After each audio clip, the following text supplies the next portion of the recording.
Fatima al-Rashid stood frozen in the dimly lit hotel room, her ornate white wedding dress suddenly feeling like a cage. The sound of running water from the bathroom faded into white noise as her mind raced, trying to process what she had just discovered.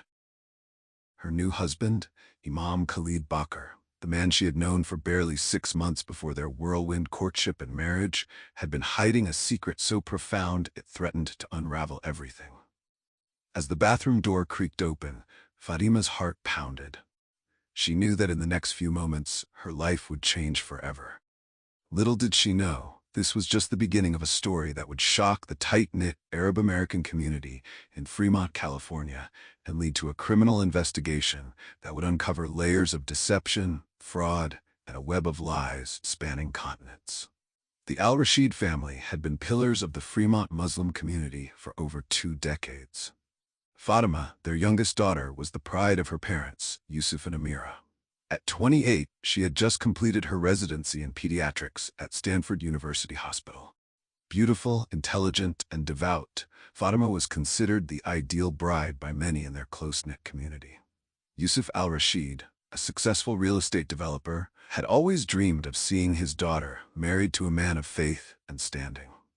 When Imam Khalid Bakr arrived in Fremont to lead their local mosque, it seemed like divine intervention. Khalid Bakr was everything the community could hope for in a spiritual leader. At 35, he was young enough to connect with the youth, but experienced enough to command respect. His sermons were inspiring, his knowledge of the Quran impressive, and his charisma undeniable. Women in the congregation whispered about his striking good looks, tall, with olive skin and piercing hazel eyes that seemed to look right into your soul. What made Khalid even more appealing was his background. He claimed to have studied at Al-Azhar University in Cairo, one of the most prestigious Islamic institutions in the world. He spoke of his humanitarian work in war-torn Syria and his efforts to build bridges between different faith communities in Europe. To the al-Rashids and many others, Khalid seemed like the perfect son-in-law. It was at a community iftar during Ramadan that Khalid first noticed Fatima. Her modesty, combined with her quiet confidence, intrigued him. For Fatima, Khalid represented everything she had been taught to value in a husband: piety, wisdom, and a commitment to serving others. Their courtship, always under the watchful eyes of family and community members, was brief but intense. Khalid's eloquence and apparent devotion swept Fatima off her feet. Within 6 months, wedding plans were underway. The entire community buzzed with excitement. The union of the beloved local doctor and the charismatic new imam seemed like a match made in heaven. No expense was spared for the wedding, which was to be the social event of the year in Fremont's Arab-American community. July 15th, 2023, dawned bright and clear. A perfect California summer day for a wedding. The Fremont Marriott Silicon Valley Hotel was abuzz with activity. The grand ballroom had been transformed into a vision of Arabian Nights, with silk draperies, twinkling lights, and the scent of oud perfuming the air. Fatima, secluded in a bridal suite with her mother and sisters, was a vision in white. Her gown, a masterpiece of lace and beadwork, had been specially designed to be both modest and breathtaking. As her mother carefully pinned the hijab in place, Fatima's eyes shone with a mixture of excitement and nervous anticipation. In a separate room, Khalid prepared for the ceremony with a calm that bordered on detachment. If anyone had been paying close attention, they might have noticed the slight tremor in his hands as he adjusted his immaculate white thobe, or the way his eyes darted nervously whenever the topic of the wedding night came up. But no one was paying that kind of attention. Everyone was caught up in the joy and spectacle of the day. Even Fatima's older brother, Ahmed, who had initially been skeptical of the quick engagement, had been won over by Khalid's charm and apparent sincerity. The nikah ceremony was everything Fatima had dreamed of. As she and Khalid exchanged vows before the imam from a neighboring city, Khalid had insisted it would be inappropriate for him to officiate his own wedding. Fatima felt a surge of love and gratitude. She was marrying a man of God, someone who would be a true partner in faith and life. The reception that followed was a joyous affair. Hundreds of guests feasted on traditional Arabic dishes, danced to the rhythms of oud and tabla, and offered heartfelt congratulations to the newlyweds. Khalid charmed everyone with his witty speeches and tender glances at his new bride. As the evening wore on, however, a keen observer might have noticed Khalid becoming increasingly tense. He checked his watch frequently and seemed distracted during conversations. But in the whirl of celebration, these small signs went unnoticed. It was past midnight when Fatima and Khalid finally made their way to the honeymoon suite. The hotel staff had decorated the room with rose petals and candles, creating a romantic atmosphere that made Fatima blush with anticipation and nervousness. Khalid, however, seemed preoccupied. He paced the room, checking his phone repeatedly. When Fatima suggested they prepare for bed, Khalid mumbled something about needing to use the bathroom first. Fatima waited, her heart pounding. She had been raised in a conservative household and had never been intimate with a man before. As the minutes ticked by, her nervousness gave way to concern. Was Khalid feeling unwell? After what seemed like an eternity, Fatima knocked gently on the bathroom door. "Khalid, is everything all right?" The lack of response sent a chill down her spine. With trembling hands, she turned the doorknob, relieved to find it unlocked. What she saw inside the bathroom would haunt her for years to come. Khalid stood there, his lower body wrapped in a towel, his chest bare. But it wasn't his state of undress that shocked Fatima. It was what she didn't see. Where there should have been a bulge in the towel, there was nothing. Absolutely nothing. Khalid's face was a mask of shame and fear. "Fatima," he whispered, "I can explain." But Fatima wasn't listening. Her mind was reeling, trying to make sense of what she was seeing, or rather, what she wasn't seeing. The implications were staggering. Her husband, the man she had just vowed to spend her life with, had no penis. What is this?" Fatima managed to stammer, her voice barely above a whisper. The room seemed to spin around her as she struggled to comprehend the situation. Khalid, his face ashen, sank to the floor. "I'm sorry," he said, his voice breaking. "I never meant for it to go this far. I was born this way, a rare condition. I've never told anyone." Fatima felt as if she were in a nightmare. But why did you marry me? Why didn't you tell me? Tell my family?" The questions tumbled out, each one laced with increasing hurt and anger. Khalid's explanation came in broken sentences, punctuated by sobs. He spoke of a lifetime of shame and secrecy, of the pressure to conform, to be normal. He had convinced himself that if he could just find the right woman, someone understanding and devout, they could have a spiritual union that transcended the physical. But as Fatima listened, her initial shock gave way to a deep, searing anger. This wasn't just about a physical condition. This was about lies, deception, and a fundamental betrayal of trust. In that moment, standing in the garish light of the hotel bathroom, Fatima made a decision that would change both their lives forever. With a calm that surprised even her, she said, "I want a divorce. Now." Khalid's pleas fell on deaf ears. Fatima's mind was made up. She had been raised to value honesty above all else, and in her eyes, Khalid had violated the most basic tenets of their faith and their marriage vows before they had even begun. As the first light of dawn broke over Fremont, Fatima found herself sitting in her father's study, still in her wedding dress, explaining through tears why her marriage of less than 24 hours was already over. News of Fatima and Khalid's sudden divorce spread through the Fremont Muslim community like wildfire. At first, rumors ranged from the mundane to the outrageous.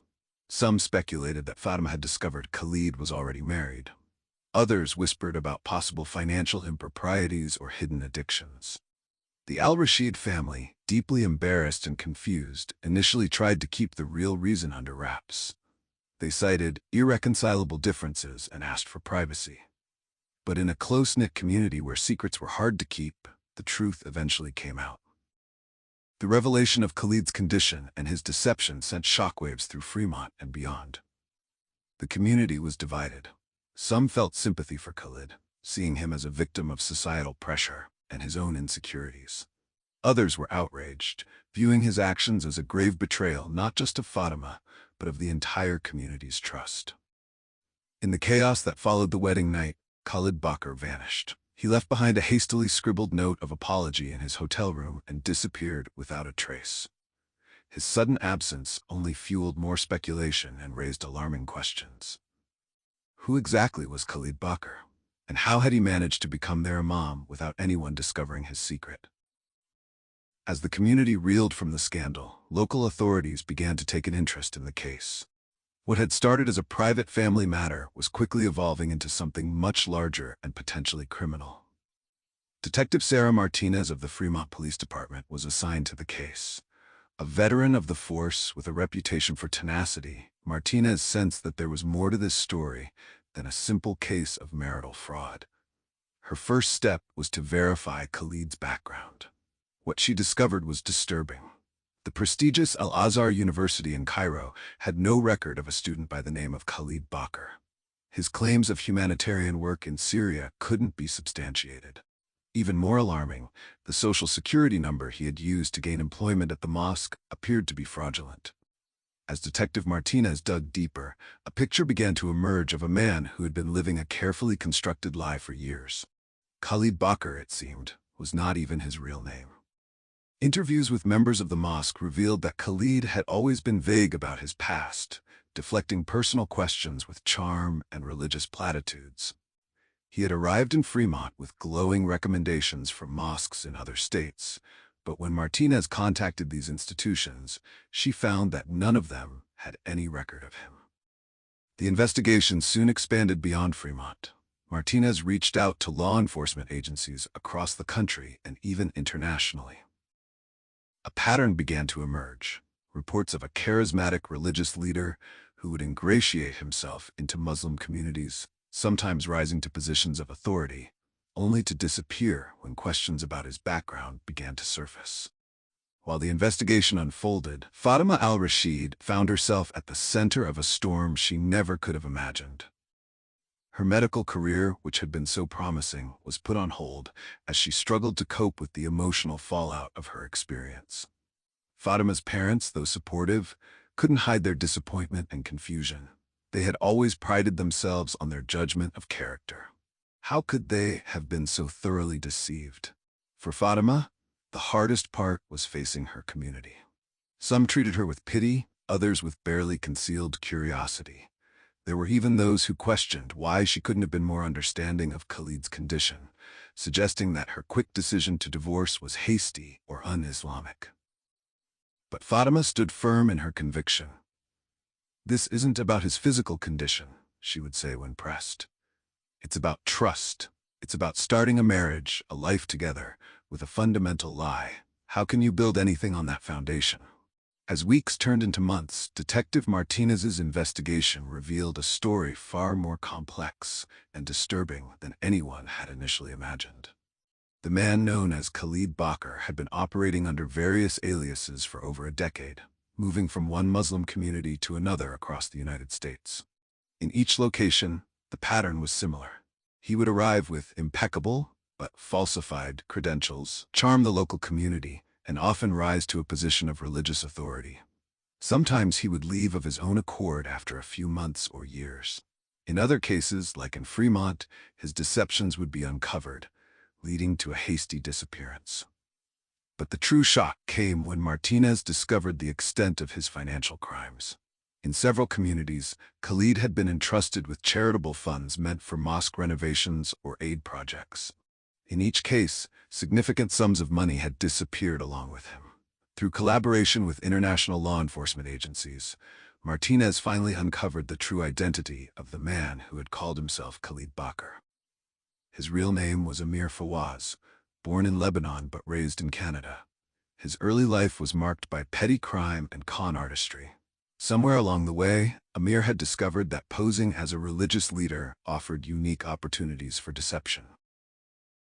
His natural charisma, combined with a talent for memorizing religious texts and mimicking the mannerisms of true scholars, made him the perfect imposter. But the most chilling discovery was yet to come. Medical records from Canada revealed that Amir had indeed been born with a rare condition that left him without external genitalia.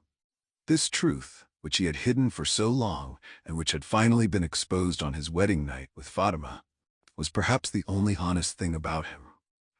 As the full extent of Amir's deceptions came to light, the Fremont Muslim community was forced to confront some uncomfortable truths. How had they been so thoroughly fooled? Why had no one questioned his background more rigorously? Community leaders organized meetings to discuss what had happened and how to prevent such deceptions in the future. There was talk of implementing stricter background checks for religious leaders and creating better networks for verifying credentials. For many, the incident was a wake-up call about the dangers of placing religious leaders on pedestals. "We forgot that even our imams are human," one community elder remarked. "We must respect them, yes, but also remember to think critically and ask questions." For Fatima al-Rashid, the revelations about Amir's true identity and his long history of deception brought a complex mix of emotions. On one hand, she felt vindicated in her decision to end the marriage immediately. On the other, she couldn't help but feel a deep sense of violation. The man she had thought she was marrying had never really existed. With the support of her family and a therapist who specialized in religious trauma, Fatima slowly began to rebuild her life.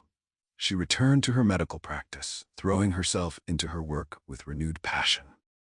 Her experience, though painful, had given her a unique perspective that made her an especially empathetic doctor to patients going through their own life crises.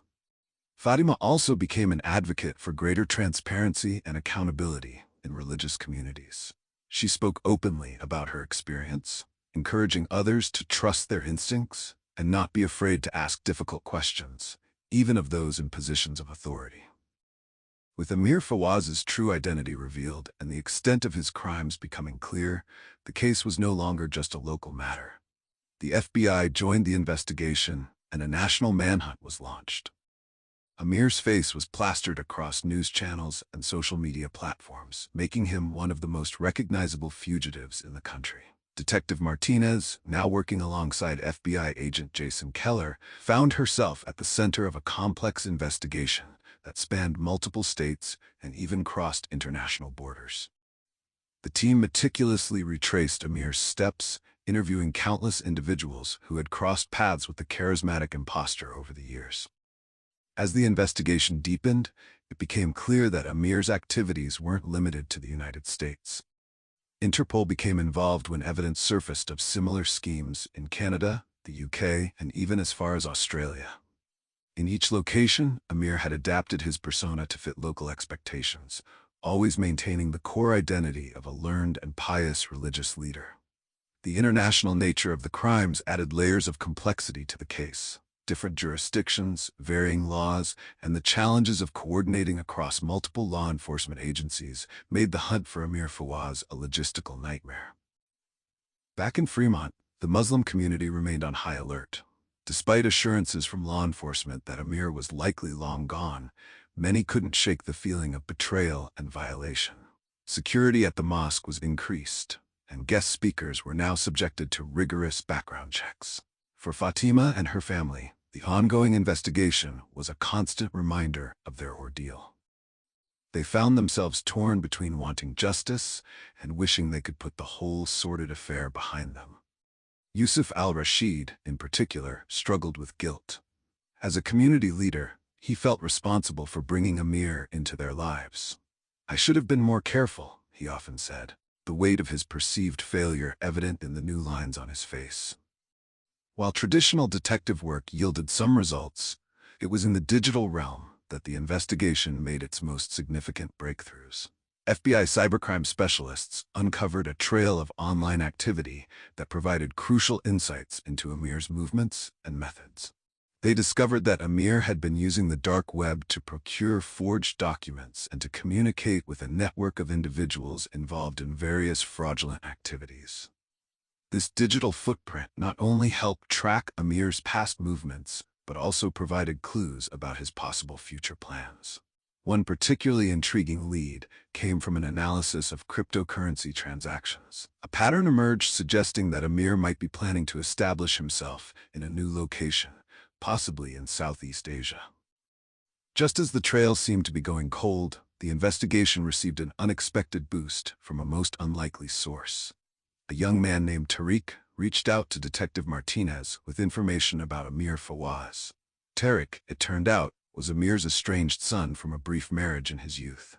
Tariq's story added a new dimension to their understanding of Amir Fawaz. He spoke of a troubled childhood, of a father who was rarely present, and who lived in constant fear of his secret being discovered. Tariq hadn't seen his father in years, but had been following news of the manhunt with a mixture of shame and fascination.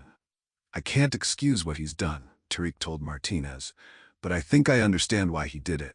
He's been running from himself his whole life." With Tariq's insights and the wealth of information gathered from Amir's various victims, the FBI was able to construct a detailed psychological profile of their quarry. Dr. Samantha Lee, a forensic psychologist brought in to consult on the case, painted a picture of a man driven by deep-seated insecurities and a pathological need for acceptance and admiration. "Amir Fawaz is not just running from the law," Dr. Lee explained in a briefing. "He's running from himself. His entire life has been an elaborate performance designed to hide what he sees as his fundamental flaw. The religious persona he adopted isn't just a disguise, it's the person he desperately wishes he could be." This profile proved invaluable in predicting Amir's behavior and narrowing down possible locations where he might attempt to restart his life and potentially his scams. Armed with this new understanding and the digital breadcrumbs left by Amir's online activities, the International Law Enforcement Coalition began to close in. Suspected sightings were reported in Thailand, Indonesia, and the Philippines. Each lead was meticulously followed up, gradually shrinking Amir's world of possible hiding places. The pressure began to show results. Several of Amir's known associates were arrested in coordinated raids across 3 continents. Each arrest brought new information, further tightening the noose around the elusive fraudster. As the hunt for Amir intensified, Fatima found herself grappling with conflicting emotions. The constant updates from Detective Martinez kept the wound fresh, preventing her from fully moving on with her life. Yet, a part of her couldn't help but feel a morbid curiosity about the man who had so thoroughly deceived her. In a moment of vulnerability, Fatima confided in her older sister Zainab. "Sometimes, I find myself wondering what would have happened if I had reacted differently that night. If I had been more understanding, could I have helped him? Could I have stopped all this from happening?" Zainab, ever the protective older sister, was quick to reassure her. "You did the right thing, Fatima. His problems go far beyond what any one person could have fixed. This isn't your burden to bear." These words, though comforting, didn't entirely quell the storm of emotions in Fatima's heart. She knew, rationally, that she had made the right decision. But the human heart, she was learning, didn't always align with rational thought. 15 months into the manhunt, Amir Fawaz finally made a crucial mistake. Perhaps feeling the net closing around him, or possibly driven by some deep-seated need for validation, he reached out to Fatima via an encrypted email. The message, when decrypted by the FBI's tech team, was a strange mixture of apology, self-justification, and thinly veiled plea for understanding. Amir wrote of his lifelong struggle, his feelings of inadequacy, and how meeting Fatima had made him believe, for a brief moment, that he could have a normal life. "I know I can never undo the hurt I've caused," he wrote. "But I want you to know that my feelings for you were real. In all the lies I've lived, you were the one truth I wished I could hold on to."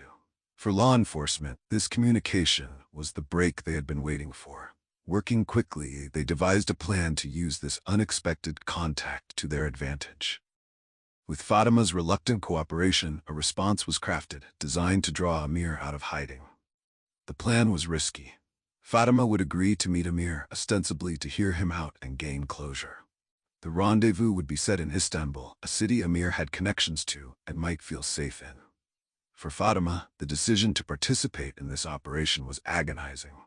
The thought of facing Amir again filled her with dread, but she also saw it as an opportunity to confront her own lingering doubts and fears. As the day of the meeting approached, an international task force assembled in Istanbul. Undercover agents were positioned throughout the city, ready to move at a moment's notice. Fatima, wired with a hidden microphone and with a team of agents shadowing her every move, made her way to the designated meeting spot, a quiet cafe in the old city. Amir, it seemed, had not lost his talent for disguise. When he finally appeared, Fatima almost didn't recognize him. Gone was the well-groomed imam she had known. In his place was a haggard-looking man with unkempt hair and a scraggly beard. But his eyes, when they met hers, were the same. intense, pleading, with a hint of that charisma that had once captivated her. Their conversation, monitored in real time by the waiting law enforcement team, was a tense dance of emotions and half-truths. Amir, still clinging to some version of his fabricated persona, tried to explain himself, to justify his actions. Fatima, struggling to maintain her composure, pressed him on the hurt he had caused, not just to her but to countless others. As Amir became more agitated, his carefully constructed facade began to crumble. In a moment of raw honesty, he finally admitted to the full extent of his deceptions. "I never meant for it to go this far," he said, his voice breaking. "But once I started, I couldn't stop. The respect, the admiration, it was addictive. For the first time in my life, I felt whole." It was at this moment, with Amir's guard finally down, that the signal was given. In a swift and coordinated move, agents converged on the cafe. Amir, realizing too late what was happening, attempted to flee but was quickly apprehended. As he was led away in handcuffs, Amir's eyes met Fatima's one last time. In that brief moment, a lifetime of pain, regret, and unspoken words passed between them. Then he was gone, disappearing into a waiting vehicle, off to face the consequences of his lifelong deception. The arrest of Amir Fawaz made international headlines. His trial, held in federal court in California, became a media sensation, drawing attention to issues of religious authority, community trust, and the complex psychology of long-term deception. In the end, Amir was convicted on multiple counts of fraud, identity theft, and embezzlement. The judge, in handing down a 20-year sentence, noted the particularly egregious nature of his crimes, exploiting the faith and trust of vulnerable communities. For the Muslim community in Fremont and others across the country affected by Amir's deceptions, the end of the trial brought a sense of closure. But it also sparked important conversations about trust, verification, and the dangers of unquestioning faith in religious leaders. Many mosques and Islamic centers implemented new policies for vetting religious leaders and managing financial contributions. There was a renewed emphasis on transparency and accountability, with community members taking a more active role in governance and decision-making. For Fatima al-Rashid, the conclusion of the case marked the beginning of a new chapter in her life. Her role in Amir's capture had made her something of a reluctant hero in her community, but she found the attention uncomfortable. Seeking a fresh start, Fatima accepted a position at a children's hospital in Seattle. There, away from the memories and whispers that still lingered in Fremont, she threw herself into her work, finding healing in her ability to help others. She also became an advocate for better education about relationship red flags and the importance of open communication in marriages, particularly in conservative communities. Her story, painful as it was, served as a powerful cautionary tale and a source of strength for others who had experienced betrayal. The case of Amir Fawaz, the imam without a penis, left an indelible mark on all who were touched by it. It served as a stark reminder of the complexities of human nature, the power of charisma, and the devastating impact of lifelong deception. For law enforcement, it highlighted the evolving nature of fraud in the digital age and the importance of international cooperation in tracking down sophisticated criminals. For religious communities, it underscored the need for balancing faith with critical thinking, and the importance of creating environments where questioning is encouraged rather than seen as a sign of disrespect. And for individuals like Fatima, it was a harsh but valuable lesson in the importance of honesty in relationships, the courage to stand up for oneself, and the resilience of the human spirit in the face of betrayal. On a crisp autumn day in Seattle, Dr. Fatima al-Rashid stood at a podium, addressing a conference of medical professionals and community leaders. The topic, building trust and resilience in communities affected by fraud and deception. As she spoke, her eyes scanned the audience, noting the attentive faces. So much had changed in the 5 years since that fateful wedding night. She was no longer the naive young bride nor the shell-shocked victim.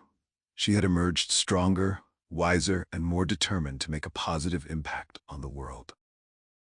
"Our experiences shape us," she said, her voice strong and clear, "but they do not define us. From betrayal, we can learn trust. From deception, we can cultivate honesty. And from our deepest wounds, we can find the strength to heal not only ourselves, but others." As applause filled the room, Fatima allowed herself a small smile. She thought of the long journey that had brought her to this moment, the pain, the growth, the unexpected twists and turns, and she felt, for perhaps the first time in years, a sense of true peace.